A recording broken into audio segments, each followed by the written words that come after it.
Assalamualaikum guys, jumpa lagi dalam video info-info peluang menyambung pengajian ke universiti. Baru-baru ni Kementerian Pendidikan Malaysia KPM telah mengumumkan keputusan peperiksaan sijil tinggi agama Malaysia STAM tahun 2025 akan diumumkan pada 5 Februari 2026 hari Khamis minggu ini. Tak lama lagi dah. Peluang menyambung pengajian kepada pelajar-pelajar lepasan STAM. Tetapi sebelum tu, aktifkan dulu kelima-lima butang di sebelah kanan anda ini.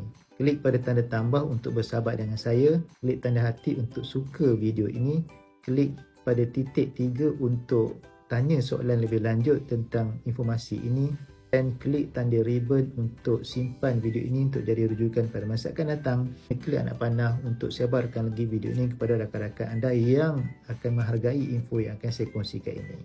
Info pertama yang hendak saya kongsikan, lepasan STAM yang hendak menyambung pengajian ijazah sarjana muda di Universiti Awam.